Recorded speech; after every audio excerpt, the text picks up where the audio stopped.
నమస్కారం friends, welcome to education concepts.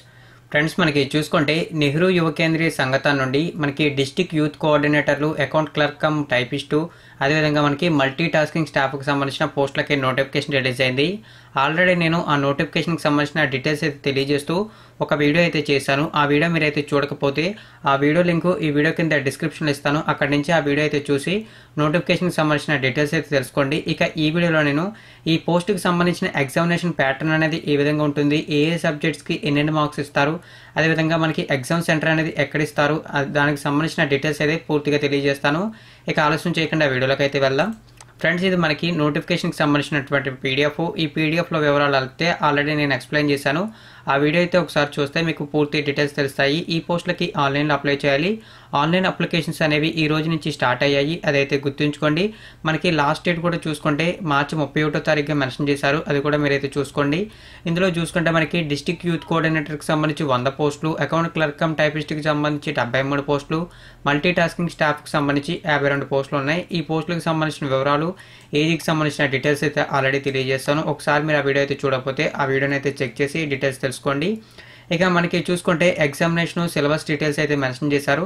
First of all మనం district youth కోఆర్డినేటర్కి సంబంధించి అయితే చూద్దాం. దీనికి సంబంధించి మనకి ఎగ్జామ్ అనేది 200 మార్క్స్కి జరుగుతుంది. 200 బిట్స్ అయితే ఉంటాయి, అంటే 200 క్వశ్చన్స్ అయితే వస్తాయి. ఈ ఎగ్జామ్ మనకి 5 పార్ట్లుగా డివైడ్ చేశారు. ఈచ్ పార్ట్ నుంచి మనకి 40 క్వశ్చన్స్ వస్తాయి, 40 మార్కులు ఉంటాయి. అంటే ఒక్కొక్క ప్రశ్నకి ఒక్కొక్క మార్క్ అయితే ఉంటుంది.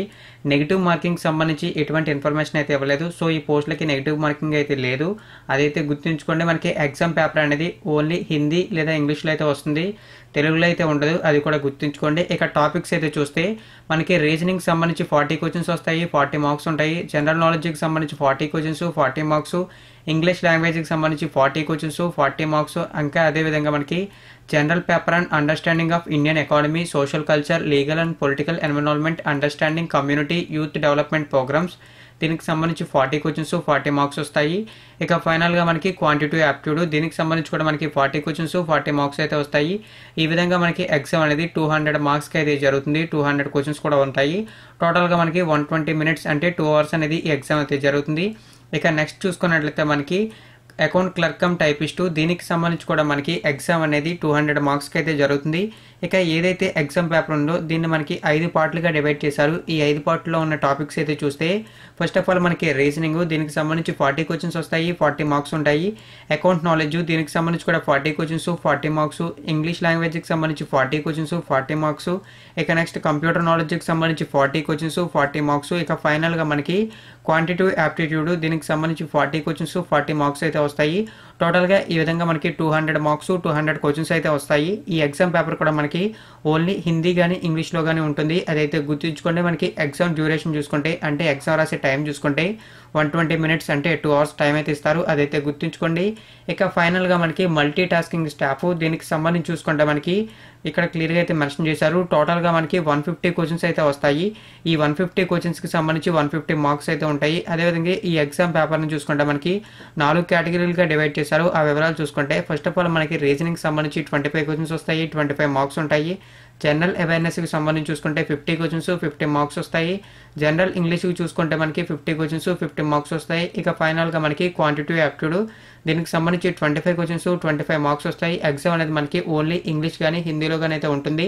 ఇక ఎగ్జామ్ డ్యూరేషన్ అంటే ఎగ్జామ్ రాసడానికి టైం చూసుకుంటే మనకి 120 మినిట్స్ అంటే 2 అవర్స్ టైం అయితే ఇస్తారు, అదైతే గుర్తుంచుకోండి. ఈ డీటెయిల్స్ అయితే మీరు చూసుకోవచ్చు. ఈ పోస్టులకు సంబంధించిన డ్యూటీస్ అంటే విధులకు సంబంధించిన డీటెయిల్స్ మెన్షన్ చేశారు. ఈ విధులు అనేవి ఎక్స్ప్లెయిన్ చేస్తూ సపరేట్ వీడియో అయితే చేస్తాను, అదైతే గుర్తుంచుకోండి. అదేవిధంగా మనకి చూసుకుంటే ఎగ్జామ్ సెంటర్కి సంబంధించిన డీటెయిల్స్ అయితే ఇచ్చారు. మనకి ఎగ్జామ్ సెంటర్కి సంబంధించి అయితే చూసుకుంటే మనకి ఆంధ్రప్రదేశ్లో మనకి విజయవాడ, నాగర్లుగన్ అనేది ఎగ్జామ్ సెంటర్స్, అదైతే గుర్తుంచుకోండి. ఇక మనకి తెలంగాణలో కూడా ఎగ్జామ్ సెంటర్ అయితే ఇచ్చారు. తెలంగాణలో మనకి హైదరాబాద్ అనేది ఎగ్జామ్ సెంటర్, అదైతే గుర్తుంచుకోండి. మనకి ఎగ్జామ్ సెంటర్స్ కూడా మన సొంత స్టేట్లోనే ఉన్నాయి, అది కూడా మీరైతే గుర్తుంచుకోండి. ఇంకా మనకి చూసుకుంటే సెలక్షన్కి సంబంధించిన డీటెయిల్స్ మెన్షన్ చేశారు. ఆన్లైన్లో అప్లై చేయాలని చెప్పి మెన్షన్ చేశారు, అదైతే చూసుకోవచ్చు. ఆన్లైన్లో అప్లై చేసేటప్పుడు మన దగ్గర ఏ డాక్యుమెంట్స్ ఉండాలో మెన్షన్ చేశారు. ఈ డాక్యుమెంట్స్ అయితే ఆన్లైన్లో అప్లై చేసేటప్పుడు ఒక వీడియో అయితే చేస్తాను, కాబట్టి అప్పుడైతే ఎక్స్ప్లెయిన్ చేస్తాను. సో వీటికి సంబంధించిన డీటెయిల్స్ అయితే ఇప్పుడు అవసరం లేదు. అదేవిధంగా మనకి అప్లికేషన్ ఫీజుకి సంబంధించిన డీటెయిల్స్ మెన్షన్ చేశారు. అప్లికేషన్ ఫీజుకి సంబంధించిన డీటెయిల్స్ చూసుకుంటే మనకి అన్రిజర్వ్డ్కి సంబంధించి ఎకనామికల్లీ వీకర్ సెక్షన్కి సంబంధించి ఓబీసీ మేల్ క్యాండిడేట్స్కి అయితే ₹700 అప్లికేషన్ ఫీజుగా ఉంది. అదేవిధంగా మనకి అన్రిజర్వ్డ్కి సంబంధించి ఎకనామికల్లీ వీకర్ సెక్షన్కి సంబంధించి ఓబీసీ ఫీమేల్ క్యాండిడేట్స్కి సంబంధించి ₹350 అప్లికేషన్ ఫీజుగా ఉంది. ఇక మనకి ఎవరైతే SC ST person with disability ex service man ఉంటారో వారికి ఎటువంటి అప్లికేషన్ ఫీజు అయితే లేదు. అదైతే గుర్తుంచుకోండి. దీనికి సంబంధించిన ఎగ్జామ్కి సంబంధించిన డీటెయిల్స్ అయితే మీకు తెలియజేశాను అనుకుంటున్నాను. ఈ వీడియో కనుక మీకు నచ్చినట్లయితే లైక్ చేయండి. ఈ వీడియోలో మీరు ఏదైతే నోటిఫికేషన్ సిలబస్కి సంబంధించిన డీటెయిల్స్ చూసిన పీడిఎఫ్ ఉందో ఆ పీడిఎఫ్ లింక్ అనేది వీడియో కింద డిస్క్రిప్షన్లో ఇస్తాను. అదేవిధంగా అఫీషియల్ వెబ్సైట్ లింక్ ఇస్తాను. అఫీషియల్ వెబ్సైట్ లింక్ అయితే యూస్ చేసుకుని మీరు ఆన్లైన్లో అప్లై చేయొచ్చు. ఆన్లైన్లో కూడా ఏ విధంగా అప్లై చేయాలో మీకు వివరాలు తెలియజేస్తాను. అదేవిధంగా వీటికి సంబంధించిన ప్రీవియస్ పేపర్స్ ఏ విధంగా ప్రిపేర్ అవ్వాలి, దానితో పాటు ఏదైతే మనకి చూసుకుంటే డ్యూటీస్ ఉన్నాయో ఈ పోస్టులకు సంబంధించి ఆ డ్యూటీస్ని కూడా ఎక్స్ప్లెయిన్ చేస్తూ సపరేట్ వీడియోస్ అయితే చేయడానికి ప్రయత్నిస్తాను. వీలైనంత వరకు ఇన్ఫర్మేషన్ ప్రతి ఫ్రెండ్కి షేర్ చేయండి. మరిన్ని రెగ్యులర్ అప్డేట్స్ కోసం నా ఛానల్ని సబ్స్క్రైబ్ చేయండి. థ్యాంక్ యూ ఫ్రెండ్స్, ఈ వీడియో వాచ్ చేసినందుకు.